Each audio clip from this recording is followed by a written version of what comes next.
and welcome to Whose Turn Is It Anyway, a podcast all about our board gaming group and the board games we play. I'm Adrian, your first player once more before I hand over the first player crown, and I'm joined by other players, Becky. Hi. And I'm delighted to introduce the wonderful Tambo. Hello. Today we will be talking about the board game Wingspan. You join us mid-first turn where I've already forgotten the scoring criteria, but either way we're going to keep on going, and first of all we're going to introduce Tambo. So, it's great to have you on the show. Thank you. Good. So, do you want to just give our listeners a little bit of an introduction as to how you got into board gaming? Well, I was introduced, I think, about 3-4 years ago. I think it was, time goes fast so quick. Rob introduced me.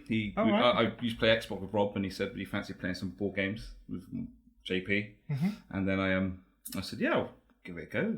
We'll see what it's like." And that's how I got into it, really, through playing Xbox and then going on to board game. And I always liked playing board games when I was younger, so I thought, why not? And what did they get you in with? Android seems to have been the common one. Android. No, it was my first game I played with them was Manchester Madness First Edition. Oh, nice! That's my first ever game. Good game. Yeah, the first edition one. So that was a really good game to get introduced to, actually. Definitely. Yeah, and then I remember my second game was Captain Sonar, which was a mess, Was but that it was really good fun. Is this the it was one of completely different. Is this the one of infamy that no one will talk about on the show? Yes, yes. No, it was. I really enjoyed Captain Sonar as well. We didn't play it enough in my mind. It's hard to get 8 players, but you have to get 8 players really to make it really good fun. Yeah. So, first question we always ask everyone is, what's your favourite game of all time? Okay, so my favourite game of all time now is Marvel Champions. It's a good choice. Yes, it is. I think it's such a good game as it's solo, because I live on my own, so it's a good game to play on your own. You can. It's a very well balanced game, and then my niece, my nephew play it a lot, and obviously we play it in the gaming group a lot as well. So it's one of my all-time favourite games. Nice. Do you have a favourite villain to defeat or hero to play as? That's a difficult one. I think my favourite hero would probably be Cap. I like America. Cap. Yeah, with the leadership deck. Such a goody two shoes. I know. Such a goody He's just two got- shoes. In the game, he's just got such a toolbox. He's got resource generation. He can defend well. He can attack well. He can thwart a little bit as well. He's just And a he gets good. allies up for cheap, doesn't he? He does. He's just a and good allies are really all-rounder powerful. for that kind of stuff, and he's one of the better all-rounders in the game. I haven't played it, so fair enough. I'm only going purely. They're all really good in their own way, though. I think they've done a great job. I know Hulk is not well loved in the community, which I'm not the biggest fan of. But there is ways to play him. But for the most part, nearly all the characters have a place, right? That's what I find with it. And what about villains? Any particular villains you like defeating? I think the Wrecking Crew is one of my favourite. Really? Yeah, I quite enjoy it. Wow. The way the token goes in and they attack you from different, turns, and I just one of my favourites. But I like all the villains, to be fair. I mean, it's not the right word. They're villains, but enjoy challenging. playing. The worst one is Ronan. Can't do him. Yeah, I totally agree. No, I haven't either. I do quite enjoy. Ridiculously overpowered. I do quite enjoy Green Goblin because he puts you on the back foot from the start. But yeah. Well, okay. And then, what game are you really enjoying right now? Really enjoying right now, I would say. Oh, that's difficult. That's very difficult. It's got to be Nemesis, I think. Nemesis? Yeah. Yeah, obviously, we talked about it a few episodes ago. Anything particular you wanted to shout out about Nemesis as a game? No, I just love the way. I'm a big sci-fi game fan, me. I like things that are set in space and anything to do with sci-fi. And I just love the way Nemesis is, the semi-co-op part of it is really good when you're portraying each other, but you've got to work together. The whole concept of it is just really good fun for me. Yeah, I've heard you're pretty good at backstabbing people. When you that's apparently. I was just about to bring that nickname up. Yeah, I did one really good backstabbing. It was on. What was the zombie game called? Dead of Winter, that was it. And then I've got bad rep ever since. Apparently, Nice. I'm really bad. Nice, happy days. I don't believe it myself, but that's Sure. No, but really, really, and I like the Alien movies, and I think it's really concept on there. Yeah. Whole Nemesis is just great at the moment. That's really interesting because I really enjoy kind of fantasy reading books and that kind of stuff, but sci-fi is not really one of my favourite genres of anything, really. However, all the board games that I've played that involve space and spacey stuff, really, really like. So it just goes to show, I suppose, it doesn't have to be the theme that you are mega into. If the content is good enough and the actual gameplay is really good, it sort of doesn't have to be something that you're really into. Because if someone had shown me, this is based on a spaceship, blah, blah, blah, I'd be like, oh, do you know what? I'm not that interested. But it's such a good game, it doesn't matter, I think. Yep, definitely. Well, on that note then, I think we'll go straight into our second turn.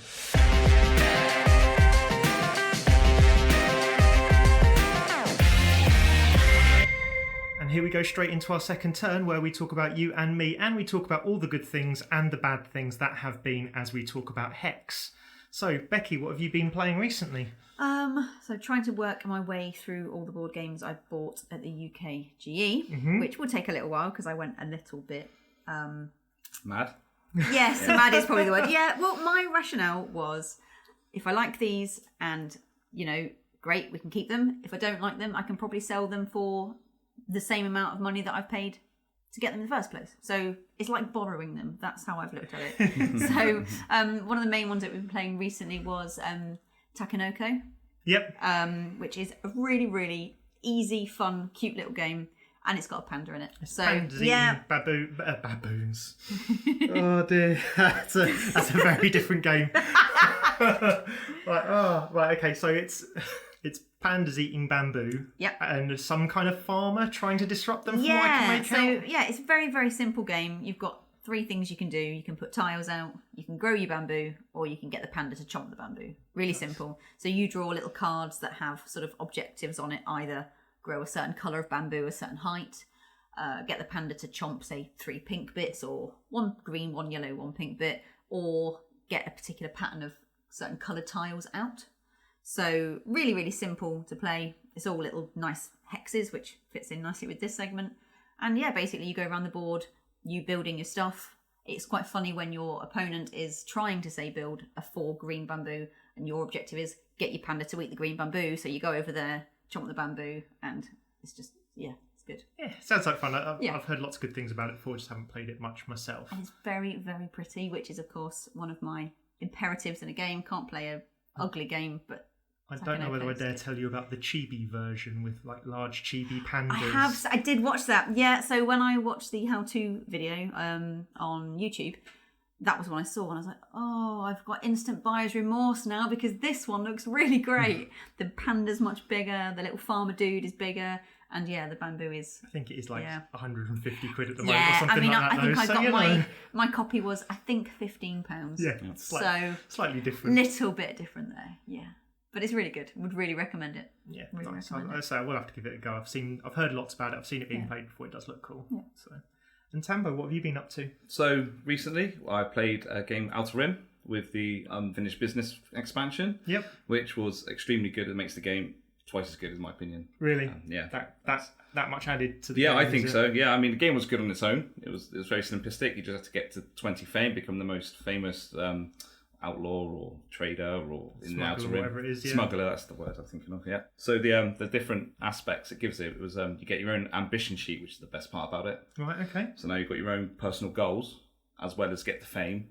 It does make the game twice as long. Right, okay. Yeah, but it's definitely a much more in-depth game, and you get some favour tokens, which you can give to other players, which makes it all a bit more, as you know, a bit more backstabby maybe. I'm noticing a theme, Tambo. Yeah, no, it does make it good. If I didn't know it earlier, it's coming across now. How long does it take to play when you said it makes it twice as long? I think we played it, but it was a learning game, so that always takes longer. Yeah, sure. It was about 3.5 hours it took. Okay, that is, I mean, you can play it probably within 2 hours, the base game, I would have said. Yeah. Okay. If you know what you're playing, you just get on with it. But but I still think it's worth it. Yeah, it's definitely one I want to give a go. Obviously, when the first one came out, it sort of came out to mixed reviews, generally positive, but mixed reviews.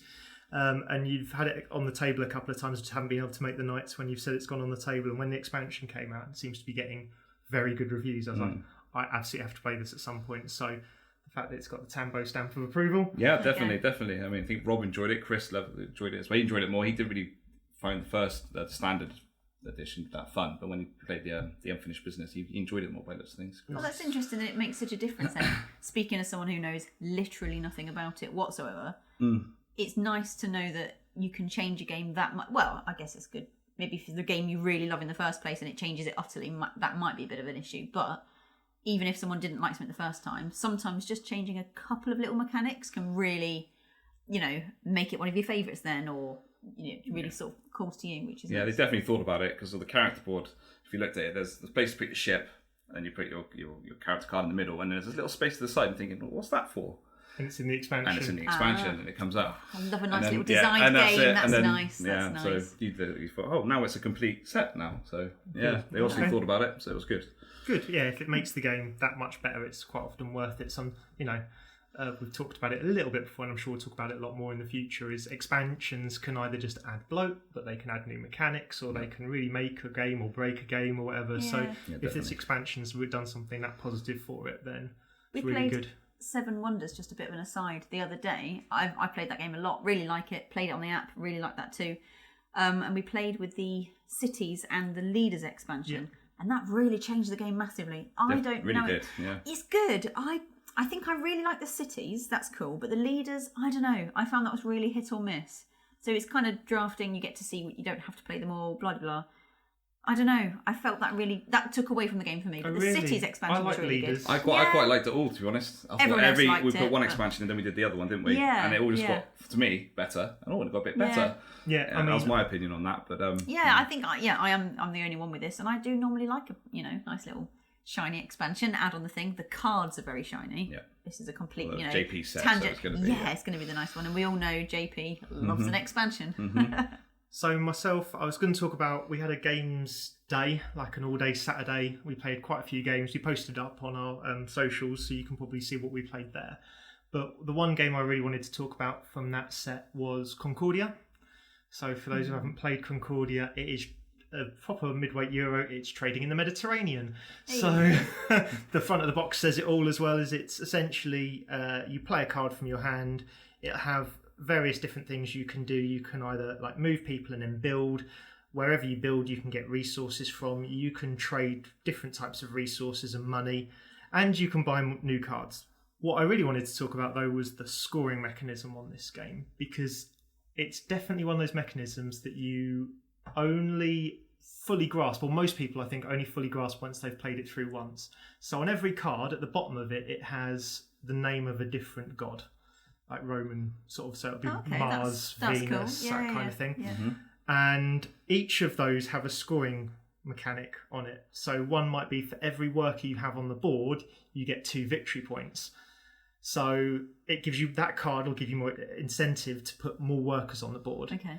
But then you can build, by getting more cards into your deck, you can build more with Mars on. So then I'm incentivized to go after putting more people on the board. With another card, it might be having 2 buildings in one of the coloured sections. So the map is like separated into colour sections.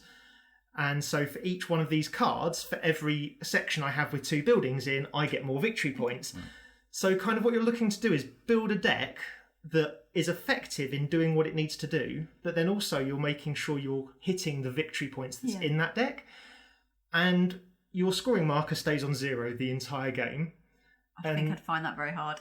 It's one of those where, like, I explain it to people kind of go, yeah, I think I get it.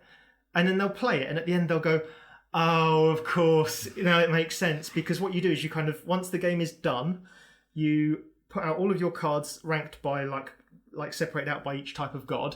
And then you go, right, I've got 4 of these cards. I score 12 for every one of these. That's multiplied by 4. I've got only 1 of these cards. I only got 1 because I wasn't really going after it. Yeah. And in your starting deck, there's pretty much like 1 or 2 of each god. So you've got like a good start of following everything a little bit. And then over the course of the game, you build a deck. But I can explain and I can teach nicely how to play the game.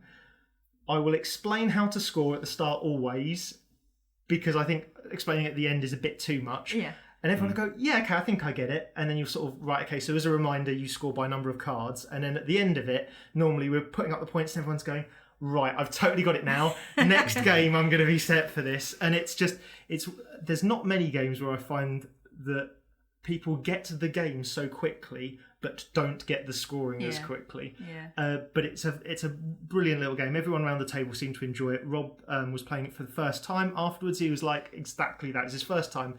Right, now I've got it. I can't wait to play it again. It sounds like your first game is kind of a bit of a write-off for a learning thing. And that really, that sort of thing really puts me off. So I'd have to just get over myself and just play it. But I hate the fact that your first game is a... Yeah, but I always say the first game is always you're really never out good to with win. that. You're just done to play your first game. You're really good with that. Yeah. I don't think it's because I'm particularly competitive, or maybe it is. I don't know. I hate that fact that I know there's no chance I can win this game the first time. That is a real barrier to me. A real barrier to me. I think a lot of games are like that. Yeah, absolutely. The thing with Concordia is the fact that I think most people can figure out how to play the game. Yeah. very quickly. Yeah. Like sometimes I've played a lot of games, we played Perseverance recently, I've played Great Wall, which I didn't have the best of time with, but that was a new game. We played Coimbra, I think it was. Oh yeah, Coimbra, with all the little churches and all that kind of stuff. All of those games, I was about halfway through and I was like, right, I'm getting all the mechanics, I understand how to play now. I often find with Concordia, by the time you've gone through your hand once, you've got the game fully. There's literally nothing else to learn on it. It's just the fact that scoring means that you've probably got very little chance of winning the first time around while you understand the scoring mechanics. That maybe wouldn't be so bad thing, because I don't mind not winning as long as I know that I've played a pretty good game. I've understood the thing. Yeah. And that's why I think, that's for me why Concordia is different. And I've very rarely seen a rough play of Concordia. Okay. Yeah, normally sometimes the scoring's a bit further apart at the end because some people have understood the scoring better than not. Yeah. But I've never seen like a group where they've gone, oh, all right, okay, I'll get that the second time round, like fully. So I also just wanted to shout out Curly on that Saturday because he came joint first 3 times and lost on every tiebreaker. Oh, no.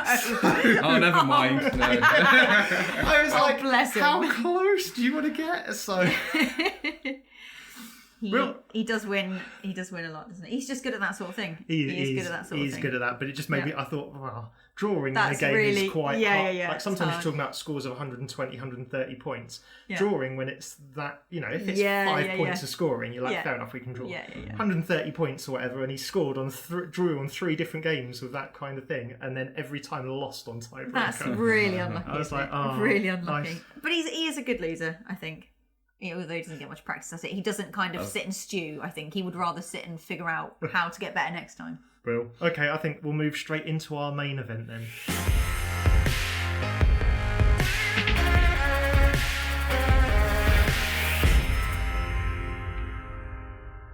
Turn 3 is our main topic, and in this one we're going to deep dive into Wingspan, a board game by Stonemaier Games, designed by Elizabeth Hargrave and released in 2019. I think it's fair to say that we all quite enjoy Wingspan of our plays of it. Wingspan. So does someone want to describe the theme? Yeah, I get it. It is about birds. Yep. All the pictures are birds. Very, very beautiful game. Really, really well thought out, designed with real aesthetics in mind, I think. But it doesn't have to be about birds. If you're like, do you know what, I don't care about birds at all, then it doesn't matter. It's not about knowing about birds. It's not about being interested in birds. Nope. No. But the theme is you've got 3 different kind of habitats to live in. Yeah. That the bird you don't live in. The birds live in. That you live in. Water birds, plains birds, and like tree. Forest, isn't it? Forest. There you go. Not tree. I was going to say tree birds. Same thing, isn't it? Forest birds. That's. And you play your birds out of your hand into one of these habitats. You pay for them using food tokens, which are very cute, especially. Blinged. If you buy the blingy version that we bought, which I still haven't played with. Yet. Unbelievable. You've got a little bird feeder that is where you roll the dice that decide what kind of food you've got. Which is awesome. It's just great, isn't it? It's just lovely. It's also the boards, when you open the boards up and you just think, oh, these boards are just like really well designed and really nice, good quality. They really are. Very good quality. I think it's fair to say, right, if we're talking about the theme of the game, and you're right, it's birds, basically, that is pretty much as deep as you can get into it. But it is beautiful. Everything from the boards, the fact that on the back of them it looks leather bound, like you've got your little leather bound book that you're opening up. You're meant to be a little bird watcher, watching habitats, and so everything around that is just beautiful.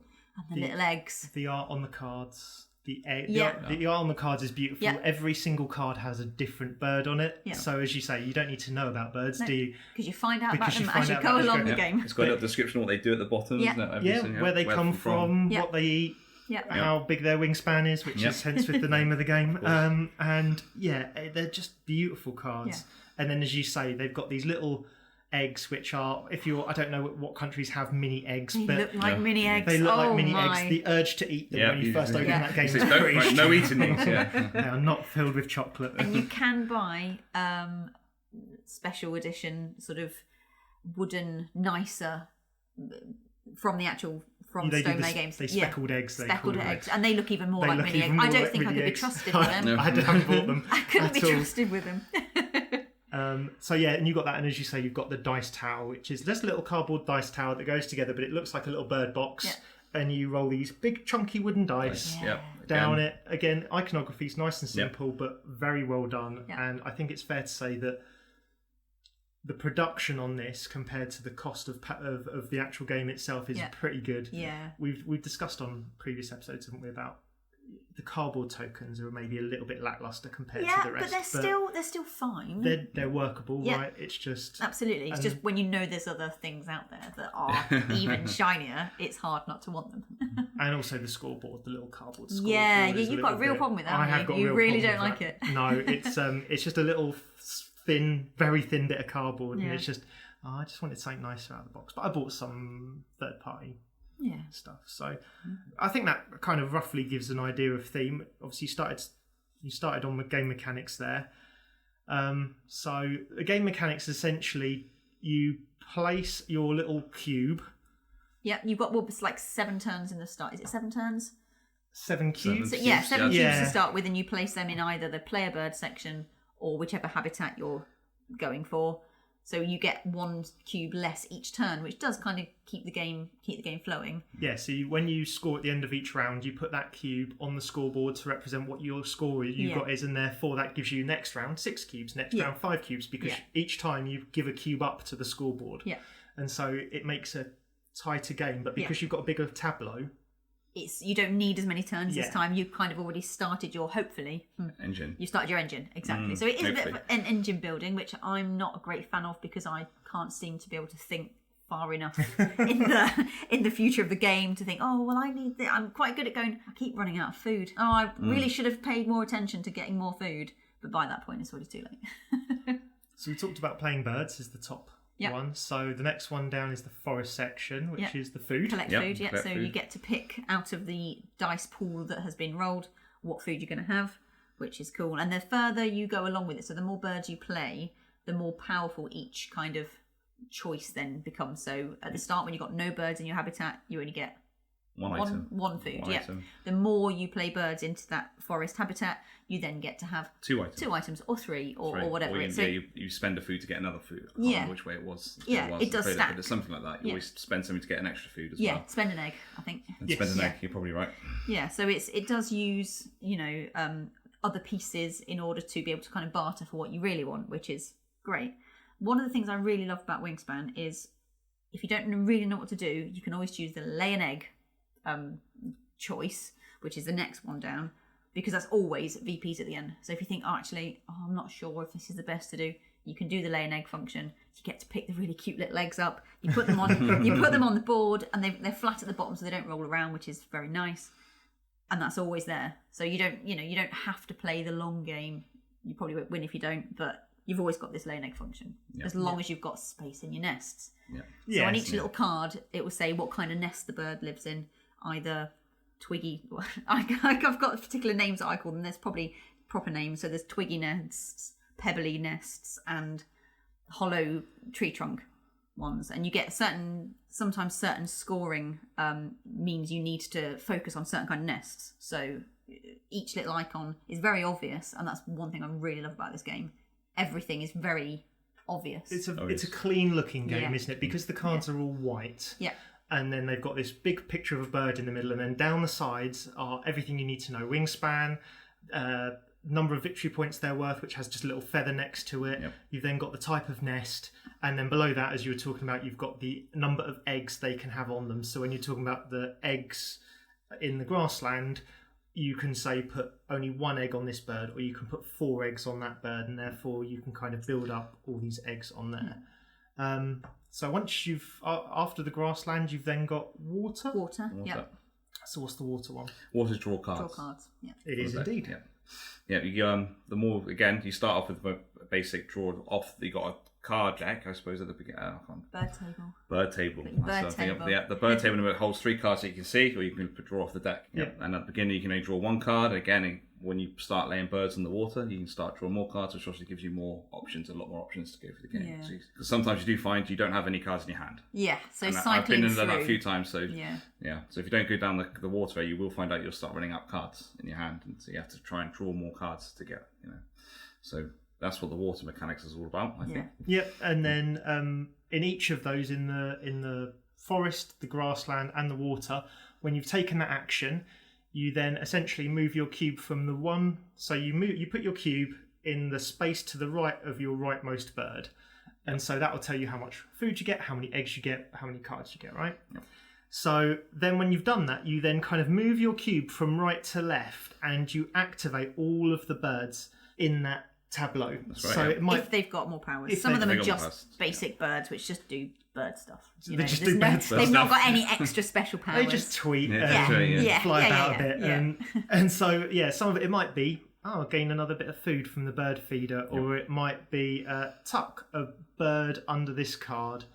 And if it's, or look at the top card of a deck, and if it's got a wingspan smaller than it, then tuck it, which is them flying out and grabbing that bird out of the air. Predator symbol, isn't it? You get a predator symbol in that. Yeah. What I really think is so well thought out about this game is the fact that the predators are actually predators in real life. So you've got owls, you've got that kind of bird, and things like cuckoos can't lay any eggs in their net. I really think that's just a very clever way of making it.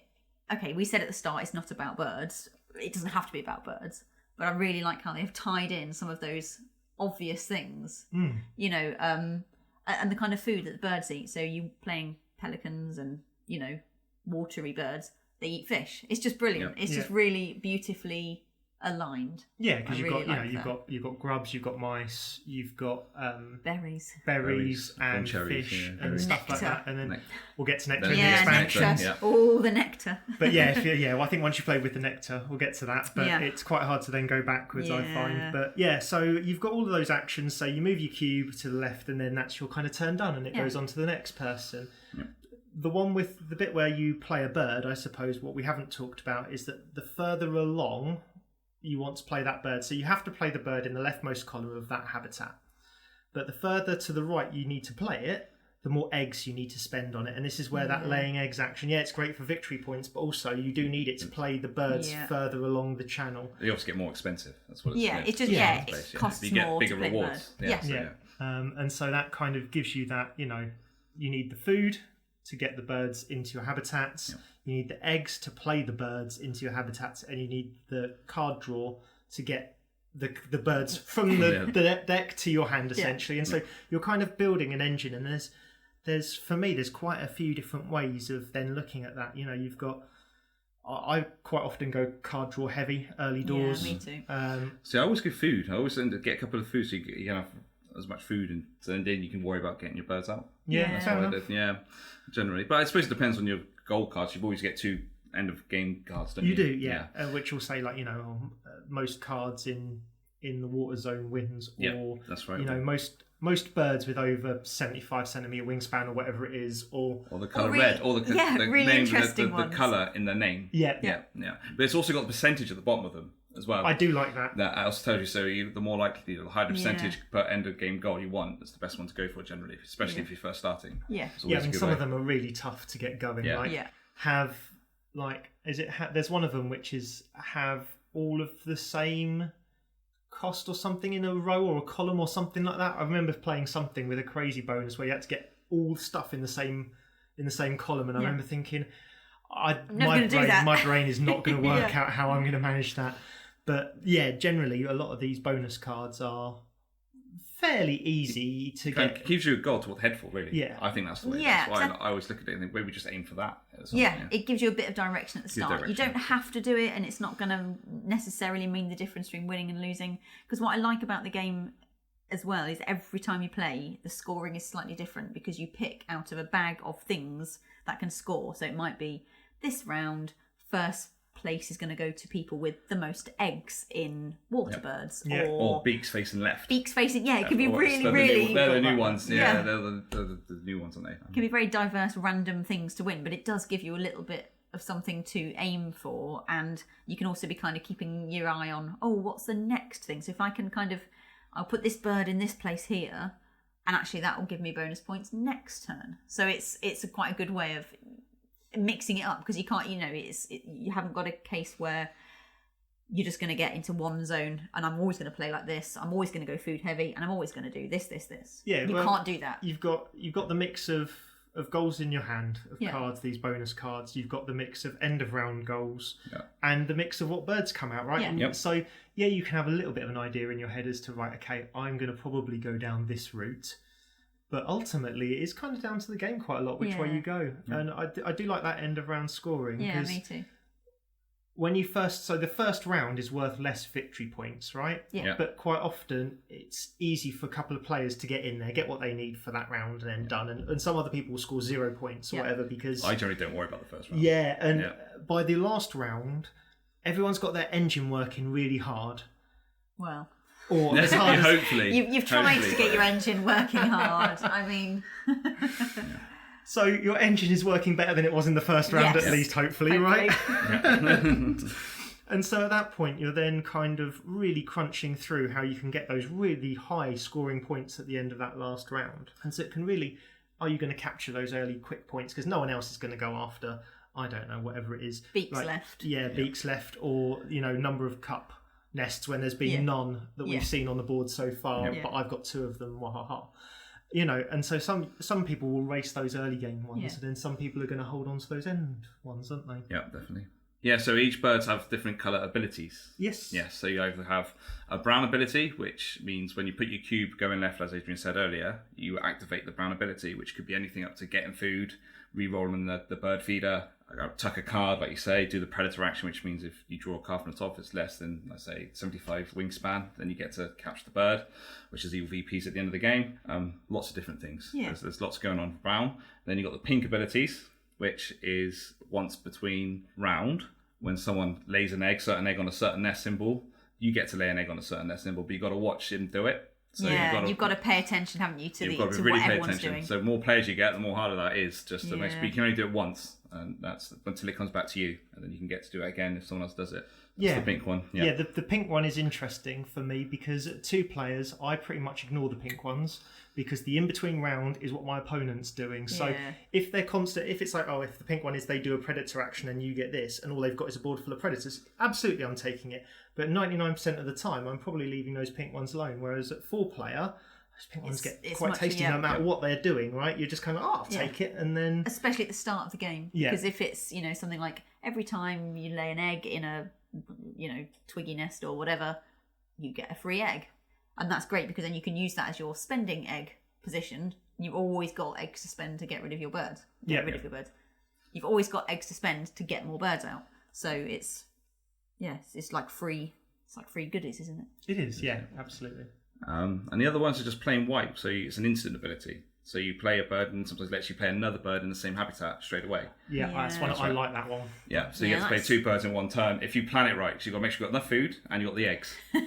So you've got to really think about it. But if you do it, it's really well paying off. It's effective, isn't it? Getting 2 birds out. Quite often the first one might be only worth 1 or 2 victory points, but it's getting you further along that track, isn't it, to get more in. But yeah, I do quite like that. 2 birds, 1 stone. Somebody's got to say it. Somebody's got to say it. But yeah, it's really annoying when you think you've planned, and this is my entire board gaming life. This is right. I think I've planned this. Yeah, I can do this, and I can do that, and then wait a minute. I've forgotten eggs. I haven't got enough of whatever it is that I need to spend to do the thing, and you feel so gutted because you've literally wasted your turn, and you've wasted the opportunity to get an extra bird out, and you feel very upset. Yeah. Talking about those brown abilities, one of my favourites, and I don't know why, it's just because you're mucking around with the board, and I don't know if it comes in the expansion or whatever, it will say, if this bird is in the far right of this environment habitat, move it to another habitat. Yeah, that was in the original base. Was that in the original base game? I find them very hard to get. I love them. I love them too. But I very rarely win with them. No, that's it. Because they're great fun, because you're like, I get to, I'm getting 3 cards, I get to move all this along here, and then I get to move that bird into the food one, which is what I'm going to take next. And now I get an extra food from it. It does mean you have to plan your turns, which I'm not good at doing. So now I'm going to do that. And now I'm going to move it to the egg one. Yes. Yeah, it can be brilliant. It can be brilliant, but... And then you put one to the right of it, and then it does nothing. Yeah. It's stuck in place then. Yeah. But it does have... I've done that before. After a couple of turns, I've been, I'm just going to put one to the right of this, because... I don't need it. I don't need it now. But yeah, I very rarely win with those games. But man, I love that. I love those birds that move around the different rows. Yeah. So we've talked obviously there about various mechanics, and we have at points talked about the production quality and some of the mechanics. What else is it that we really brings this game forward for us? I think it's one of the first ones I ever played. Oh, okay. Of non-Monopoly type. Let's not kind of slate Monopoly. Non-classic board games.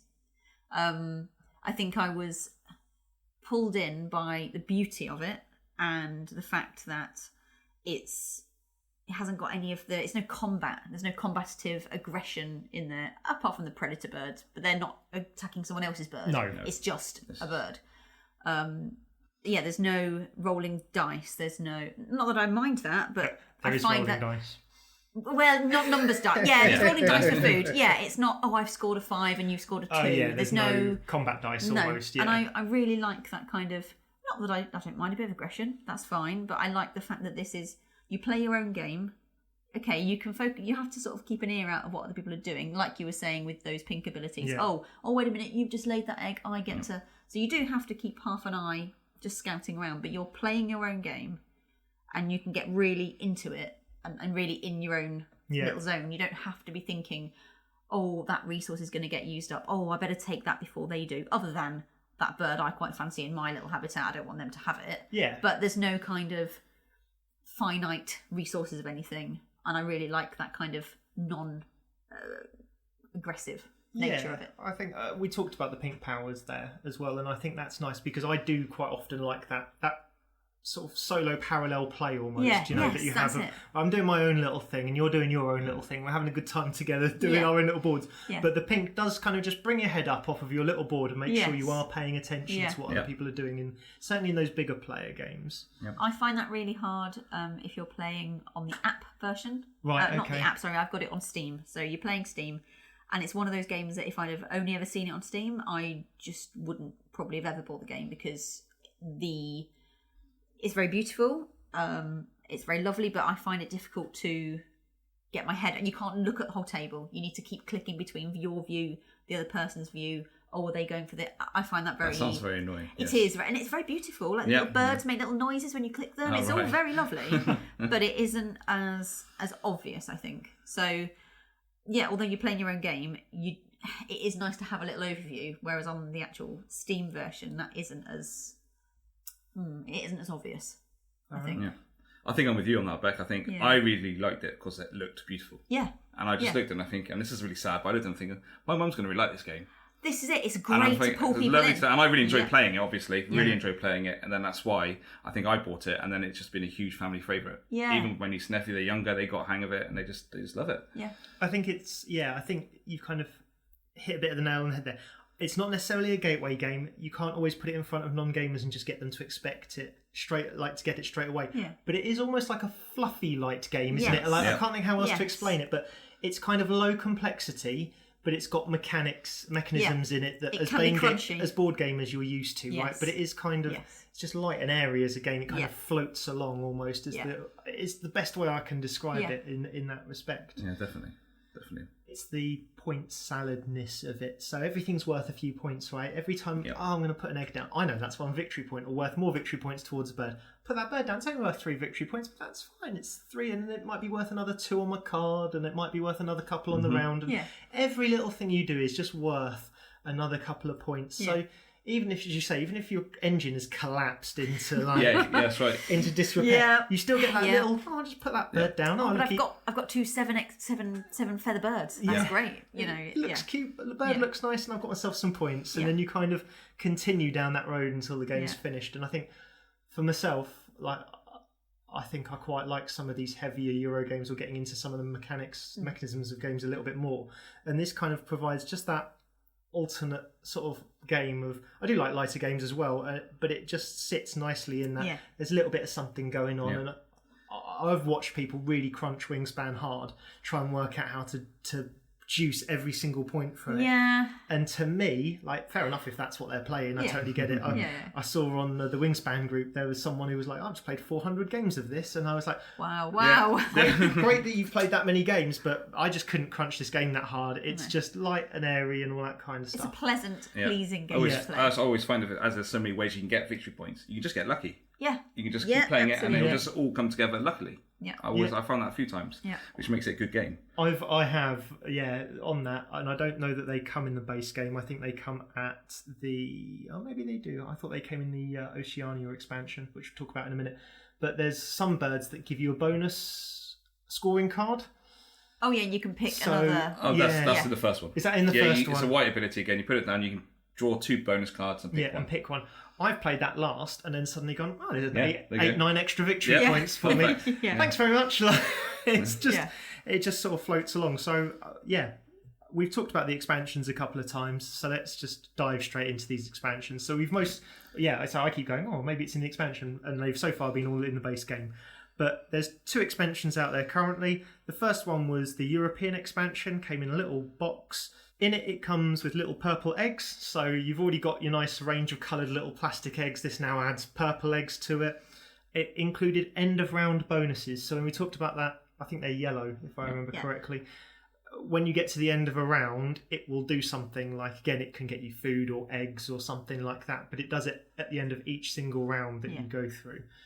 And it's so not between turns, but at the end of every round when you go to do scoring, it gives you a powerful bonus. Lay an egg in every twig nest. I think the yellow is the end of game one. Okay. I think, is it purple? Maybe it's blue. It's purple. I think it's purple. Oh, probably. To be honest, I'll be all my hands. I don't actually have. I've got the expansion, the opinion, but I don't put it in the deck. Oh, do you not? No, I don't think it makes. I just shuffle it all in one big pile. I do. We've kept the boxes because you can't get rid of those, but we just everything's mushed in together, all of it. Yeah, and I think the other thing that I've mushed all of mine together, right? Mm-hmm. Even the like we'll talk about the next one in a minute. Even the old boards have gone because you get new boards in the next one. But, So mine is all mashed together. But as always, and as you're going to expect with this game, you get with the European birds, you just get a massive stack of birds that certainly in the UK we're definitely more used to seeing than a lot of the other ones. That's the thing that I didn't really realise I was missing until we had the expansion, because most of it is kind of America centric, which is fine because birds are birds, right? But you think, I want to see a barn owl or a blackbird or a robin or whatever. I think the blackbird's one of the most powerful birds. I think I saw something that is the ability on a blackbird. You get food. You can choose any kind of food. I remember it being the most overpowered. Oh, well, that's good just for a little old basic blackbird. I like that. Props to the blackbird. But that's nice, isn't it? That you get those more familiar to us, perhaps. Birds. Yeah, just even like swans and stuff like that, and you're like, oh, cool. Yeah, I didn't know that I was missing that. This is it. I didn't realise until we got them. I hadn't even clicked because there's so many birds. I guess you just think, maybe we haven't got to that bit yet. Yeah. It's just as I say, I as soon as I put them in the deck, it felt a little bit more homely to me. But obviously, this depends on where you're listening from. I've never thought of it like that, to be honest. If you're an American listener or an Australian listener, we're about to talk about your expansion in a second. But if you're an American listener or whatever, you're probably like, well, what's the deal with all these European birds? All I'm getting is some purple eggs and a couple of cards that do in between rounds. But for us Europeans, it added just that little bit of homeliness, a little bit of like home touch to it almost, I felt. Definitely. Fine. And then on to the second expansion is Oceania. I think this is probably the bigger expansion of the two. Yeah, I think so. Someone talked to me about Nectar. The Nectar's what a game changer that was. Nectar. 100%. Yeah, definitely game changer. It's like a wild card kind of food, isn't it? It can be useful wild, can't it? Yeah. But it goes away at the end of the round. So if you don't spend it, you don't get to save it. Yeah, if it's in your stock, you lose it. Yeah, it's nectar, right? Sugar, it goes bad or goes off or whatever is essentially the idea. The thing I like about nectar as well, as it's so powerful, if it's in the dice tray, you just take it. Yeah, unless 100%. it's near the end, and then stop everyone else getting it. Yeah. That's the main thing about nectar. It's so powerful. I also found it affected that bird feeder quite a bit because I was playing the game quite a lot to try and... So if I had a card that said everyone in your choice of order or whatever it was gets to pick from the bird feeder, I'd be going, right, you're going to pick a nectar, then you're going to pick a nectar, then I'm going to not. All right, okay, so maybe you're picking a non-nectar, you're picking a non-nectar, then I get to roll all the dice again, and then there should be some more nectar, and it just gave a little bit of sharpness to some of those cards. That's the best thing it did, from my opinion, was it did mix up that kind of food bottleneck that you can get in the first game. You think, I really need a caterpillar food. I really need a bit of wheat or whatever, and people just keep taking them out of that darn feeder, or the dice just don't give you the little rat that you want or whatever. Very annoying. Whereas at least with nectar, you've got that kind of flexibility. Yeah, definitely. It does in building your engine. I agree with that, but I think it also adds more to the game. So where you spend that nectar, you keep that nectar. Yes, this is an interesting one. And then you score more if you've got more nectar. And so if you put more nectar into playing birds into the forest area than I have, for example, or then that someone else has. I score more, I score 7 victory points, I think it is, and you score 4 or something along those lines. So it makes the engine building like a bit smoother. Yeah. But it can ramp up that end game scoring quite a really lot. can. It's a nice. I think they've done a really good job, a nice mix of that. And it's really pretty. It is really pretty. Again, visually lovely. Yeah. So, yeah. All your all lovely old boards are not there anymore. Now you've got brand new, nice with the nectar symbols on them. Yeah. So, and they give you slightly different abilities, don't they? I think they used to be. Some of them used to be you give up cards or something, and now it's you can give up nectar for extra things, for an extra level of for an extra a set of eggs or whatever it is. Yeah. You get yellow eggs as well. Yeah. And of course, more birds, because that's what this game is about. And of course, because it's the Oceania expansion, it's all Australian, Australasian, that kind of region of bird. And I think this is the first time we saw flightless bird. There wasn't many, and then suddenly we got the kiwi bird and all that kind of stuff. I forgot about those. Very cute and all that kind of stuff, but they have a wingspan of 0 centimeters or something like that, so they get eaten by everything because it's measured by their wingspan. I just seem to be really unlucky with that. When I'm looking for larger bird, no, you get tiny little sparrows and tiny little hummingbirds. When you're, wanting the other way round, it's like, no, that's rubbish. It's very, very annoying. But that's just the luck of the draw of the pile, isn't it? I suppose. Yeah, again, you can build into drawing lots of cards, which is quite often the way I go, and you kind of mitigate a bit of that at that point. But if you're building a nice solid engine of eggs and food, that card draw can dry up quite a bit and can leave you with choices that are tougher to make, if anything. Yeah. Well, and we're aware of a third expansion announced by Stonemaier Games. I haven't personally seen a lot on it. I've just seen that they've announced one, and I believe it's coming out in 2023. Ooh, exciting! Ages away. That is ages away, but I think it's Q1 or Q2, so at least it's in the first half of 2023. If that helps. But I've already made my insert for my boxes now. If they just invent some other thing, I'm going to have to do it all over again. Yeah, me too. But what a shame that is. What a terrible shame it would be to have to do it all over again.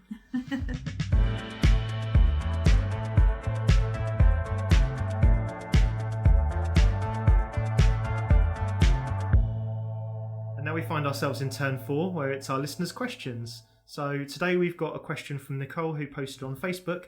How do you decide what to buy when the choice is overwhelming? I think that's a pretty strong question. I think we've all dealt with that at some point. Yeah, there's such a lot out there, isn't there, nowadays? So you got faced with a load of tasty treats at UK Games Expo, all the shinies, all the bring and buy. How did you decide what games you were coming home with? Well, in the queue, I was chatting to the person next to me who was telling me all about a couple of games that involved bears. Clearly, I look like the kind of person that... I mean, he had me right spot on, so fair enough.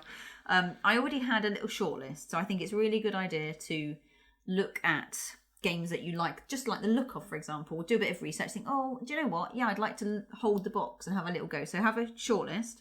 And then when I was in there, basically, I was looking on the website, Board Game Geek. I'm sure quite a lot of you will be familiar with that. It has a really good kind of little synopsis of the game. It tells you the weight of the game and the complexity of the game, and just small information, little snaps like what's the player count, how long can you expect the game to last, that sort of thing. So I basically just kind of looked at that, really, and I just bought as many as I could carry. And that was kind of how I made my decision. I think buying secondhand is something I would be interested in, provided it wasn't really expensive. Games seem to hold their value, which is fine because value is what people will pay for it, right? Yeah. I just find it really difficult to convince myself that it's worth it unless the game is sort of half price as I would pay for new. That's kind of my ballpark. If it's much more than that, if it's in shrink, fine. If it's from somebody that I know and I know it's in absolute mint condition, maybe a bit more than half price, fine. But that's kind of my ballpark. My thing with this is a little bit off topic, but my thing with secondhand games, right, is would I pay £5 more for the assurance that if it's dented, if it's dinged, if it's missing stuff, I can send it back to the seller?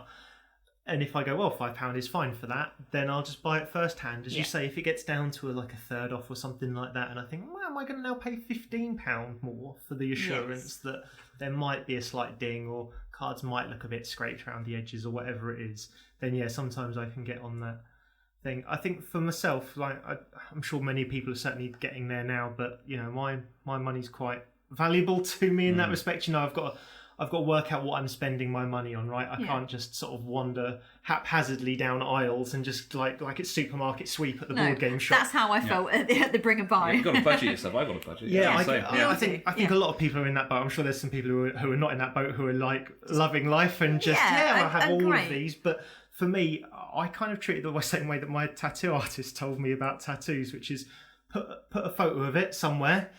And if you still love the look of it in a month's time, in 2 months' time, in 3 months' time, get to 6 months. If you love it by then, go and get the tattoo, right?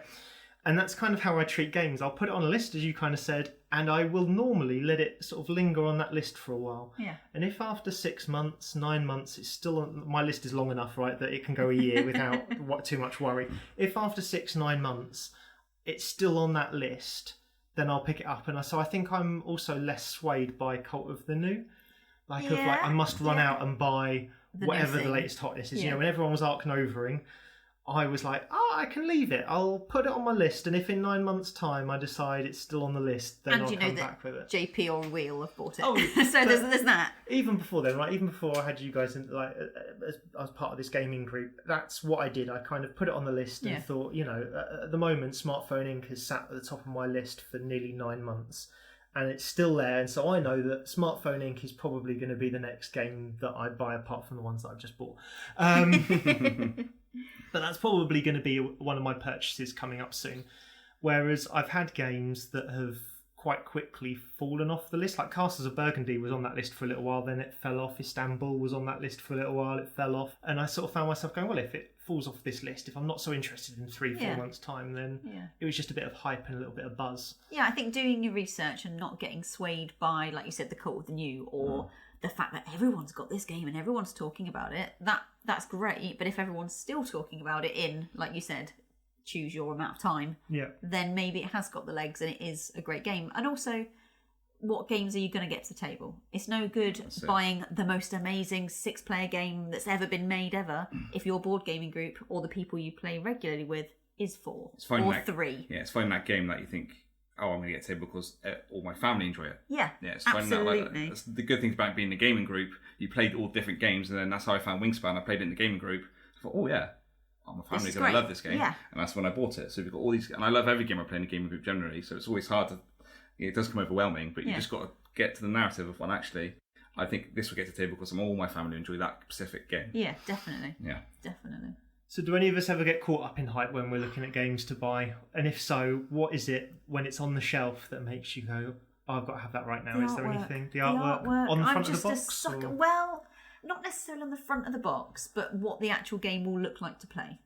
The artwork on the box could be the most amazing thing, but if I know that the iconography and the cards or the playing pieces are rubbish, in my opinion, that will make me not want to get the game, really, even if it's the best game ever. Or I'll get the game and then I'll try and fabricate my own parts for it or something like that. So that will sway me like almost from 0 to 100 or from 100 to 0 if the pieces aren't any good or the look of the game playing it is not great, or the opposite. Yeah. I think for me, it's like something like you probably go with Marvel. If they bring something out, the IP. The idea of Marvel, it's like, I mean, what do you guys talk about in the expo? It was they talked about, the Ghost Protocol, was it? Crisis Protocol. Crisis Protocol, that's the one. And I'm thinking, I'll go online, have a look at that now, because that sounds really cool. And then I think, 90 quid, like, will they get to the table? And then I think, I've got Marvel Champion, so I play that. I'm not going to stop playing that. And then if I play it, I'm just not going to be able to do it. Yeah. So you've got to fight it. But anything Marvel, it's like, they got a zombie side coming out version, haven't they, Marvel? They have, yeah. And it was just too much to back Kickstarter. The price was just a bit too high to get. But again, I looked at it, do I do it? Because it's Marvel. I love it. Yeah, I'm sure it is. I know Marvel's not for everyone, but it's definitely for me. It's definitely for you, I think, and in that respect. And like we've talked about Arkham before, Arkham isn't my IP, right? I'm not a big fan of anything that has Mr. Wibbles, as I call him, Cthulhu, in the game. But if the mechanics are right, I will still play that game, but it doesn't grab me off the shelf as a must buy. Yeah. I think it's a similar thing to the attitude you might have for articles of clothing or shoes or CDs or DVD, whatever. It's like a maybe a one in, one out system. If this new game that is super amazing, you have to have, maybe you have to then decide, right, that means I have to get rid of something else, which really does put you to the test of, do I actually want this thing? Or am I just being, swayed by the advertising? But if, like Nicole's saying, the choice is overwhelming, she's got maybe 10 things that all look brilliant, maybe try and play them. Try and get involved in a board gaming group, watch a few videos online, see if it looks like your thing. I think that YouTube video thing is actually probably, we haven't touched on that at all really, and I think that is really strong because if you find a YouTuber who has similar tastes as you, so we've just had Paul Rogan on the podcast, and he talked about his love for Euro games. So if it's a Euro game I'm looking at, quite often I'll look at Paul Rogan. If it's, for instance, a bit more of a party game, quite often I'll go and look at Shut Up and Sit Down or something like that. Yeah. And so finding out which ones suit your taste in what areas, and then going out and watching those videos. So looking at It's a Wonderful World, there was a YouTube video where I sat and I criticised one of the players on their choices throughout the entire game while I was watching it. And as soon as I realised I was hooked in going, you could have picked that card, that was clearly the better card to pick in this situation, I knew I had to buy that game. Yeah. And so, watching those YouTube videos can certainly help you narrow it down quite quickly. Yeah, and the opposite way around. You could go, actually, this looks like it's a really card-heavy game and I'm not into deck builders. This looks like it's heavily into worker placement and I'm not into work. It's a very quick way of going, do you know what? No, that doesn't float my boat. I'm not going to waste my... Because let's be honest, it's not just 20 quid, is it? It's 60, 70 plus pounds sometimes for some of these amazing games. So, it's not like they're top and Sapney. You can buy a million. Also, I think that's a good point on price as well, is actually, if it is a £15 game, you can quite often just go, go on then. Whereas if it's like a 80, 90, £100 game, I would have never bought Eclipse Second Dawn without a playthrough first. I still haven't bought it, but it's really high on my list now of games to possibly go and get, because £100, £110, whatever it is, it's got to make them. It's got to be worth it. It's got to be worth it. Whereas at 15 quid, you can buy it. Go, that really wasn't for me, or whatever. Pass it on, or sell it for £5 or whatever it is, and you don't feel like you've lost out too much in that respect. Brill. Any other hints or tips for Nicole? No, I think we're all in a situation where you actually probably buy a board game that you don't use enough at all and just sat in there. It happens. Yeah, but that is the good thing with, like I was saying right at the start, they do really seem to hold their value. So if you're really careful with your games and you sleeve the cards or whatever, you can probably sell them for quite near what you bought them for. So, definitely. There is always that to fall back on. Yeah, very true, very true.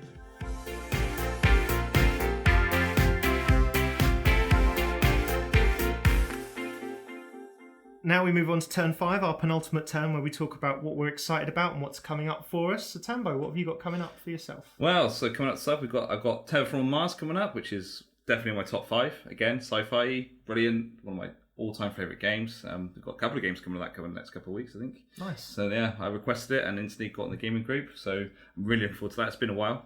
It's just a great game, isn't it? It's just a great game. And I'm not playing either of them, so I'm very sad, but I hope you have fun. Yeah. And then we might play HeroQuest, which will be a blast in the past, hopefully on Saturday, if we can get that to the table. I'll love that. Bit of roll and move. That'll be, but find how frustrating it really was to remember. And Nemesis Lockdown as well. That's tomorrow. Oh, yeah, you got that tomorrow. I'm looking so forward to it. Yeah, I'm gutted to be missing out on that one. But, didn't sign up quick enough, so I'm not going to be that one either. But it'll be brilliant. It looks really good. There's that mechanic, obviously, of when you put the light on a certain area, the creatures become weaker because they're weakened by light, and they're stronger in the dark. And I think that's going to add a real nice spooky kind of vibe to that Nemesis feel. Yeah, that's it, really. I think at the moment. Yeah, fair enough. Yeah, Becky.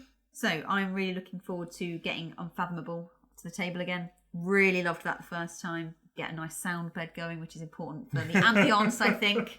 Curly does not agree, but I'm the one that's getting the ambience. I'm in that game. I'm looking really forward to it. It's brilliant. I love it. You're going to love it, Tambo, and you just have to accuse everyone of being the hybrid / Cylon. It's fine. I'll be the first to be accused. Yeah, of course you will. Of course you will. And I also really want to get Lords of Waterdeep to the table again. I've only played that once. Play that. You've got your shiny upgrades I know. With the expansions, the whole canoodle. Well, I've only played it once, and that was at about 9 o'clock at night on the second day of the UK Board Gaming Expo. So I was really tired, but I still really loved it. And if I still really loved it and wanted to play it, even though couldn't really keep my eyes open, that for me is the mark of a really good game. So I'm excited to play that again. Yeah, nice. I've got a few games coming up, but to be honest with you, they're all kind of... there's ones I've not researched a lot, so I'm not going to talk too much about them. I'm going to see how they play and go from there. I just thought I'd talk about things I've purchased or about to purchase. So Marvel United X-Men turned up recently. I just got the base game imported from America. It's, for those that have played Marvel United, it doesn't add a lot. It adds the ability for someone to play the villain. For those that haven't played Marvel United, it's a very simple co-op where you place a card, it has some symbols on that say you move, you do like a thwart action for Marvel Champions if you want to think about it that way, or you do a hit action. And those are pretty much the three actions. So you play your card, and then it'll have one or two symbols on it. The next person plays their card, and they get to do their actions and the one before it. So if you've got no move in your hand, you play the move, like I'll play a move action, and when it gets to your turn, you've got some move symbols from my thing, and you basically go round in circles, like trying to thwart the bad guy's plans and beat up their villains until you've done enough of that you can then beat up the bad guy. It's very simple, loads of fun, and the X-Men essentially allows a fifth player to control the villain. Before the villain was just like an automata. So really looking forward to trying that at some point. It won't get to the table anytime soon, I don't imagine, but really looking forward to that. You do that, definitely. Yes, yeah. It's just like you can play like 2-3 games in a 3-hour session once you've sort of got the teach down. It's really simple with that point of view. I played Suburbia solo and posted my efforts on our socials. The other day I got unfortunately had to stay inside due to hay fever really sort of killing, like, it's just been off. Yeah, really not enjoying the hay fever, so I decided to stay indoors, and I played a bit of solo Suburbia. I haven't played a lot of it solo before. Really enjoyed it and decided to pick up the expansion, so that is winging its way now, so looking forward to giving that another go on solo. And then finally, one of the most exciting things that I've seen announcement wise recently is there's a Village big box. So Village is a worker placement, because I like worker placements. I like worker placement. I do as well. Yep. I've already got the base box, but the expansions are like so rare now. They're so out of print. You can pay 50-60 quid for each expansion. Wow. And apparently they add so much to the game. So again, it's a worker placement, but where you place a worker, you pick a cube up, and those cubes do different things, and including basically aging your like family. So your first generation get put down. They do put down. They on the board, placed on the board. Right. Well, it's all right. We're about to get to that. And then as time goes on, you place down your second generation and maybe your third. As time goes on, you have to kill off, essentially, choose which of your first generation are going to die off.